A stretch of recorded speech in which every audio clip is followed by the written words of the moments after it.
even begin to express how amazing it is to play a vintage amp. Except, of course, the problem is that vintage amps are not always accessible to us. They're not always that reliable, and sometimes they're just too expensive. Probably one of the most synonymous names with guitar amplification in history is, of course, the legendary Vox name. And the Vox AC30 over here, the Vox AC15 are two of the most revered amps in all of guitar history, in all of the guitar world. And we know and love these amps so much, and they have been around and active and a staple part of stages all over the world since the 1960s, with some various revisions over the years. Of course, like most guitar players, what we all aspire to though is the original vintage Vox tone. And that includes a few certain things that more modern Voxes did not. One of those things was specific speakers, specific output transformers, specific cabinet depth, cabinet thickness. All of these little tiny nuances of the original 60s Vox AC series of amps that had gone from more. Vox have listened to the cries of guitar players and have gone back and decided to re-release a hand-wired series of their AC amplifiers. So this series includes the AC15, the AC10, the AC30, and there's an AC4 as well. The amps feature a few vintage spec upgrades, if you like, but also a few modern features that I think are really important. One in particular that I'll talk about in a sec, which I absolutely thought was a great idea. AC15 and AC30 behind me both feature the Celestion Alnico Blue speakers, which, as many people will know, are a huge part of the Vox AC sound. So that particular speaker was often not used in more recent versions of this amp, and so some of the more modern versions of Voxes didn't have the Alnico Blue in it. And the speakers that were in sounded fine, but they didn't have that authentic mid-rangey bark that a Vox is known for. Secondly, and something that I probably wouldn't have known about, but luckily the boffins at Vox were able to do some research on this and figure this out for us, but the thickness of the cabinet has been changed. Now, on some particularly schmick vintage spec amps that Vox had, they realized that part of the tone came from the resonance of the thickness of the materials that were used for the speaker cabinets in those sort of 60s versions of this amp. So one of the first things that I noticed on these was the thickness of the cab is actually noticeably thinner, which adds to the resonance of the cabinet itself, and of course is all part of the tone. The other thing that Vox have done is rewired and kind of rethought about the power supply of these amps. Modern output transformers are extremely efficient, and they are extremely good at giving very even amounts of power, which in the overwhelming majority of electrical cases is exactly what you want. However, old output transformers are not as good at doing that, and they often had fluctuations in the voltage. Those interactions of those fluctuations of the voltage and the output tubes actually added to the tone of the amplifier. So Vox have gone about rethinking how these amps are powered, and there is brand new output transformers in these amps which have that kind of emulation or I suppose approximation of the vintage imperfections. Now, this is another thing that always makes me laugh about the modern taking on of vintage gear. We have tape emulations on our computers to make our computers sound like the machines that our computers were supposed to replace. The imperfections in these machines are the things that we have come to love. And this is another aspect of these amps, which have been made for the modern player, but with all the kind of imperfections that gave the vintage amps their tone. The other thing that these amps have done is added a few more modern features. Always the hardest bit for me about an AC30 is I want to get that Brian May kind of turned up Vox tone, right? I want to crank the output tubes and the output transformer and have the speaker really working and get that glorious tone that Brian May is so well known for. The only problem, of course, is that it comes at deafening levels of volume, and I don't have the stage size nor the soundproofing of my house to allow for that to really ever happen.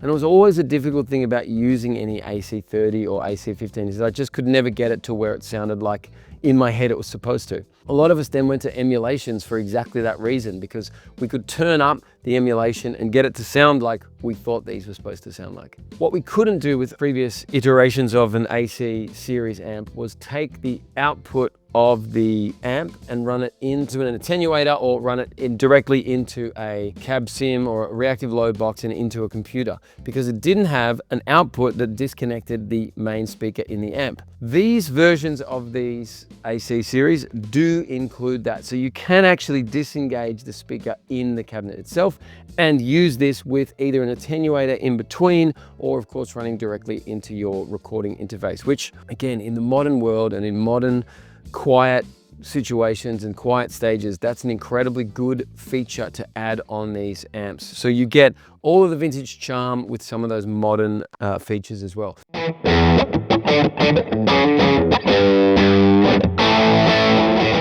You also get on this another modern feature, which is an effects loop. Now, whilst not a brand new idea, most AC30s didn't have effects loops on them. Certainly vintage AC30s did not have effects loop on them. So if you wanted to run delay and reverb and whatever into the front end of this amp when it was cooking in the way that I was sort of playing at the beginning of this, you couldn't do it without those kind of tones of a delay running into an overdrive sound. Now, I don't want to say that's a bad sound, but it's not necessarily the delay sound we often want. The addition of an effects loop on these is a really great feature, because I can put my delay after my overdriven input. So first of all, to be able to run the power tubes at their output level that they want to achieve the distortion that we've come to know these amps to sound so good for. Then to be able to run that into a reactive load box in a cab sim, and then to be able to have delay after that so that I can use the effects loop in this,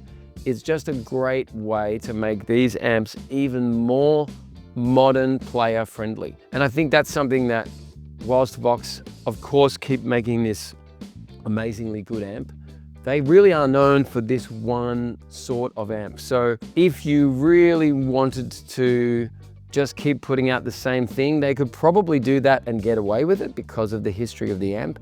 But I like the idea that Vox have taken on, I guess, the requirements of a modern player and said, let's add this into our new vintage spec version of this amp. So it doesn't make it just another rehash of the amp.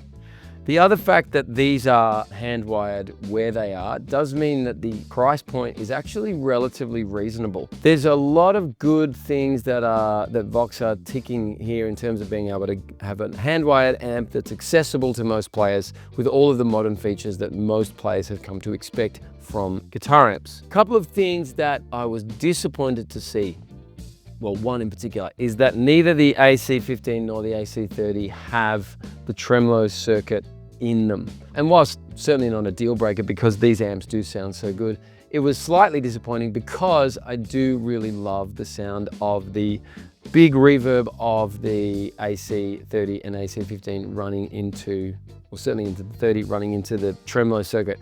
Just sounds great. But that's okay, we can use the effects loop and put a tremolo pedal in the effects there. Of course, the amps feature all of the rest of the things that we are expecting in terms of control. We have got, on the 15, we've got a normal channel and a top boost channel. We've got reverb with tone control and a level control. We have a master tone cut and we have a master level. The same thing on the AC30 here. A couple of different things that both the normal channels on these amps have is a bright switch. So I'm going to plug in the normal channel here and just show you this. I have got a pretty dark sort of sound going on here. This kind of P90 sound here. We're miking this up with a dynamic mic and a condenser mic.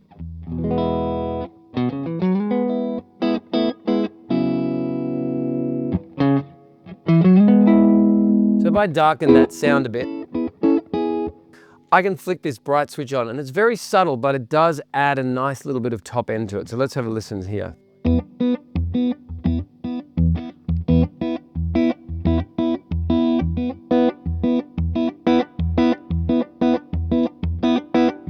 So can really hear just very subtly, I was flicking on and off there, just that kind of presence that comes in on those top strings sort of just adds a bit of that chime that we know these amps are so famous for. The other thing that I think allows you to do is get some of that chime at a slightly lower volume. The normal channel on the AC15 also has this boost control as well. So I can kind of boost the front end of the amp. So here is my unboosted sound. And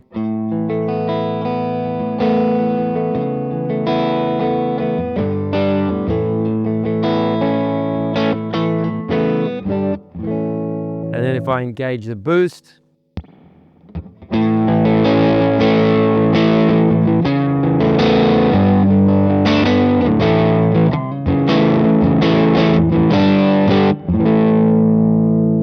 that's where I think that the bright would kind of help, because that seems to darken the tone a little bit. So adding that bright switch in as well.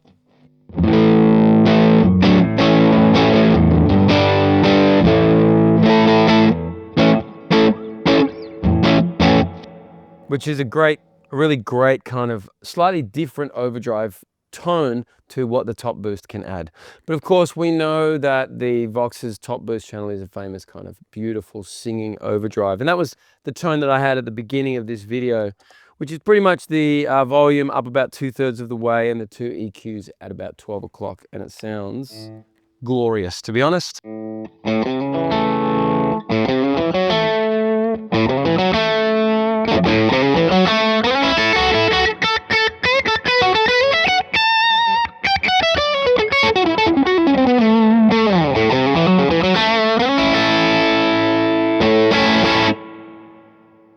I'm going to sound like a wine snob or something here, but there's a complexity to those notes.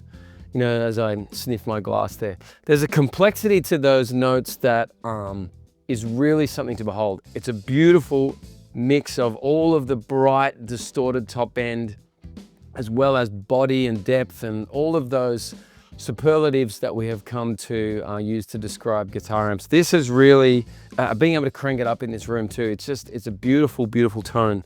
And I think something that would find its way into almost any musical situation. Part of the reason why these amps are so well regarded for so long is the way that they sit in the mix. And every single time I've ever used a Vox to record anything, the tone just sits perfectly where it needs to. I think that this extra kind of beauty in all of those notes is really going to make these amps something that people are going to plug in and really go, wow, that's what an AC series amp is supposed to sound like. As you can tell, I'm a fan. I'm a big fan of the sounds of these amps. So the AC15 and the AC30, as I said, both have the Celestion Alnico Blue speakers in them. The kind of speaker that we associate with these amps historically. The AC10 up here is a slightly different beast. It features just one channel, but it has got a 12-inch Celestion greenback in it. And so it is really a capable amp of being able to be used, especially on a smaller gig, but certainly on when you put a mic in front of that, that speaker is going to allow that to be used in a live setting as well, but definitely is going to find its home in a studio situation. So who is this amp for? Well, they are for people who want a hand-wired amp, but maybe don't have several grand to spend on a custom hand-wired amplifier. They are for people who wanted to be able to record an AC30 or an AC15 at home, but could never get them to the level that they were able to be able to be useful at home. So the effects loop on these amps and the ability to disconnect the main speaker in the cab and use them at home make them a perfect home amplifier.